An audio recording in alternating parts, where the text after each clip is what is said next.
Good morning champion, this professor R Surendran from government college of technology. நம்ம கூட வந்து பெஸ்டிங் தம்பி இருக்காரு. என்னன்னா இன்னைக்கு பேரலோகிராம் லா ஆஃப் ஃபோர்ஸஸில் வந்து இம்பார்ட்டன்ட் ஃபார்முலா பார்க்க போகிறோம். ஸோ பேரலோகிராம் லா எப்போ யூஸ் பண்ணுவோம் சார்? ரெண்டு ஃபோர்ஸஸ் இருக்கும்போது அதோட ரிசல்ட்டன் கண்டுபிடிக்கும். ஆமாம், ரெண்டு ஃபோர்ஸ் இருக்கும்போது அதோட ரிசல்டன்ட்டோட மேக்னிடியூடும் டைரக்ஷனும் கண்டுபிடிக்கணும். ஸோ வந்து நம்ம என்ன பண்ணுவோம், ஒரு ஆர்பிட்ரரி பாடி, இது ஒரு பாடி அப்படியே இது பண்ணோம். இதில் வந்து ரெண்டு ஃபோர்ஸ் ஆக்ட் ஆகுது. ரெண்டு ஃபோர்ஸ் ஆக்ட் ஆகுதுன்னா நம்ம என்னென்ன ஃபோர்ஸ் ஆக்ட் ஆகுது அப்படின்னு பார்த்தீங்கன்னா, இப்படி ஒரு ஃபோர்ஸ் ஆக்ட் ஆகுது. அதை வந்து நம்ம செல்லமாக வந்து பி, அப்புறம் இப்படி ஒரு ஃபோர்ஸ் ஆக்ட் ஆகுது, அது வந்து கியூ அப்படின்றது இது பண்ணோம். பி அண்ட் கியூ தான் ஆக்ட் ஆகுது அப்படின்னு தெரிஞ்சுக்கலாம். பி அண்ட் கியூ ஆக்ட் ஆகும்போது அதை நம்ம என்ன பண்ணுறோம்னா, பியை வந்து அங்கே இருக்கிற மாதிரி வரையணும், கியூவும் வந்து அது வரையணும். ஸோ இது ரெண்டு தான் ஆக்ட் ஆகுது அப்படின்றது நம்ம தெரிஞ்சுக்கலாம். இப்போ பாடியில் ஆக்ட் ஆச்சு ரெண்டு ஃபோர்ஸ், அந்த ரெண்டு ஃபோர்ஸை நம்ம என்ன பண்ணணும், லைன் டயக்ராம் வச்சு வரையணும். So we have to draw the parallel lines. இந்த பிக்கு ஈக்குவலாக இருக்க மாதிரி இது பண்ணால், அப்புறம் கியூக்கு இது கியூ. ஸோ பேரலாக வரைஞ்சிக்கணும் வச்சுங்களேன். அப்போ இதோட டயகனல் வந்து it will give the resultant அப்படின்றாங்க. ஸோ வந்து ரெண்டு ஃபோர்ஸ் வந்து ஒரு பாடியில் ஆக்ட் ஆச்சுன்னா, அதை பேரலோகிராமோட ரெண்டு சைடாக நம்ம கன்சிடர் பண்ணோம்னா அதோட டயகனல் வந்து ரிசல்ட்டை கொடுக்கும் அப்படின்ட்டு தான் வந்து இது. ஸோ இதில் என்ன அப்படின்னா, we are extending the line. இது வந்து ஓ அப்படின்னா இது ஏ, இது பி, இது சி அப்படின்னா இந்த ஏவை எக்ஸ்டெண்ட் பண்ணி டி வரைக்கும் கொண்டு வரணும். ஸோ இதோட இப்போ நம்ம ட்ரையாங்கிள் வந்து ஓடிசி தான் எடுத்துக்கிறோம். ஏன்னா ஓடிசியில் ஓசி ஹைபாட்னியூஸ், ஓடி வந்து அட்ஜசன்ட்டு, டிசி வந்து ஆப்போசிட்.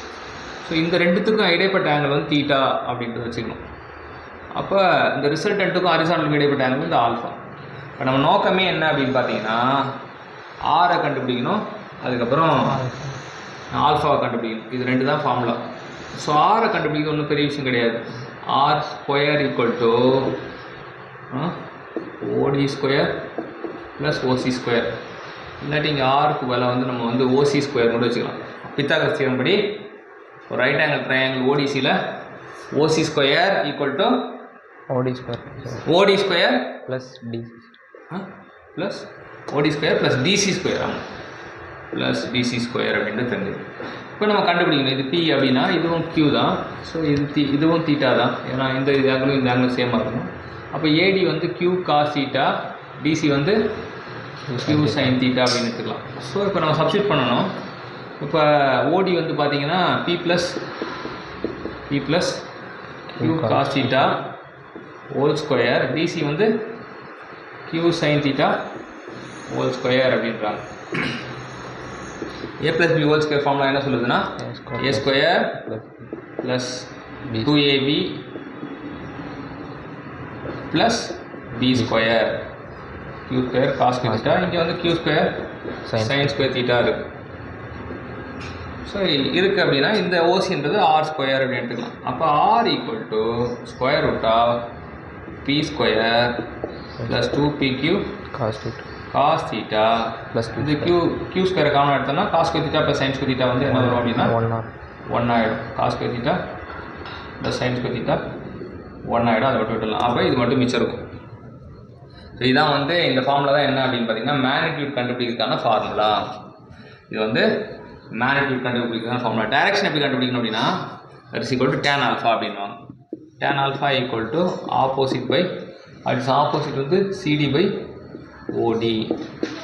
அப்போ சிடி வந்து Q sine theta, again OD வந்து P plus Q cos theta அப்படின்றது தெரிஞ்சுக்கணும். ஸோ இதான் வந்து ஆல்ஃபா. இது வந்து this equation gives the direction of the resultant force and this equation gives the magnitude of the resultant force. இந்த ரெண்டு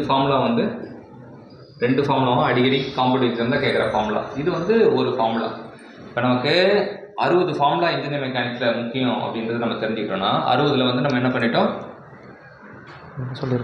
ஒரு ஃபார்முலாவை லேர்ன் பண்ணிடுவோம். இது ஒரு ஃபார்முலா, ரெண்டு ஃபார்முலாவில் நமக்கு லேர்ன் பண்ணிக்கிட்டோம்.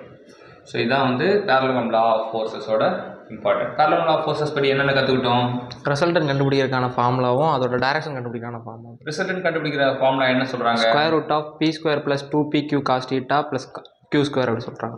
டைரக்ஷன் கண்டுபிடிக்கிற formula q sin theta divided by p plus q cos theta அப்படின்ட்டு. ஸோ இன்றைக்கி வந்து இந்த பெஸ்டின் தம்பி வந்து 2 ஃபார்முலா நம்ம கற்றுக் கொடுத்தாரு. கற்றுக் கொடுத்ததுக்கு தேங்க்யூ. தேங்க்யூ.